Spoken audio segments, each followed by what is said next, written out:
မင်္ဂလာပါဒီနေ့မှာမျှဝေပေးခြင်းတာကတော့ Facebook မှာညဉ့်ညမ်းတဲ့ဒီလိုကြော်ညာတွေကြီးစုလို့မသိတော့တဲ့ကြော်ညာတွေဒီလိုမျိုးပေါ့နော်လာပြီးတော့မပေါ်အောင်လို့ကြော်ညာဘလော့တဲ့နည်းတွေကိုဒီနေ့မှာမျှဝေပေးမှာဖြစ်ပါတယ်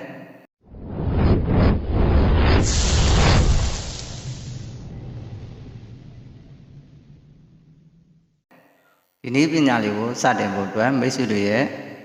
Facebook application လေးကိုနှိပ်ပြီးတော့ဖွင့်လိုက်ပါ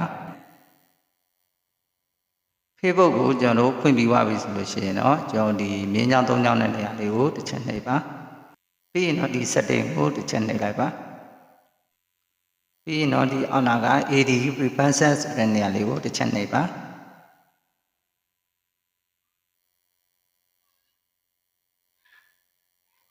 ပြီးရင်တော့ဒီနေရာလေးကိုတစ်ချက်ထပ်ပြီးတော့နှိပ်လိုက်ပါ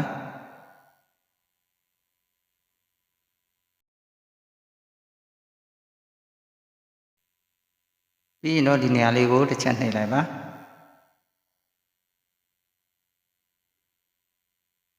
ဒါဆိုလို့ရှိရင်တော့ဒီမှာကျွန်တော်တို့ရဲ့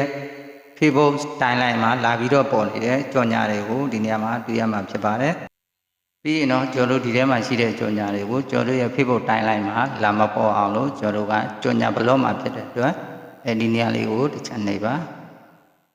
ပြီးရင်တော့ hard ADS ဆိုတဲ့နေရာလေးကိုတစ်ချက်နှိပ်လိုက်ပါဒါဆိုလို့ရှိရင်တော့ဒီကြော်ညာ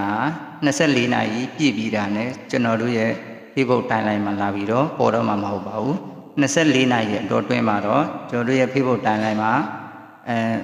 ရှိကောင်းရှိနေလိမ့်မယ်ပေါ့နော်24နာရီပြည့်ပြီးတာနဲ့ကျွန်တော်တို့ရဲ့ Facebook timeline မှာလာပြီးတော့ပေါ်တော့မှာမဟုတ်ပါဘူးပြီးရင်တော့ဒီမြားလေးကိုနှိပ်ပြီးတော့ပြန်ထွက်လိုက်ပါပြီးရင်တခြားကြော်ညာတွေကိုလည်းအခုပြခဲ့တဲ့အတိုင်းပါနော်ကျွန်တော်တို့ဒီ ADS ဆိုတဲ့နေရာလေးကိုနှိပ်ပြီးတော့ကျွန်တော်တို့ကြော်ညာ block ပေးရမှာဖြစ်ပါတယ်တခြားကြော်ညာတွေကိုလည်းအခုပြခဲ့တဲ့အတိုင်းပဲလုပ်ပေးလိုက်ပါဒါဆိုလို့ရှိရင်တော့24နာရီပြည့်ပြီးသွားပြီဆိုလို့ရှိရင်တော့နောက်ထပ်ဒီကြော်ညာတွေကကျွန်တော်တို့ရဲ့ Facebook timeline မှာလာပြီးတော့ပေါ်တော့မှာမဟုတ်ပါဘူး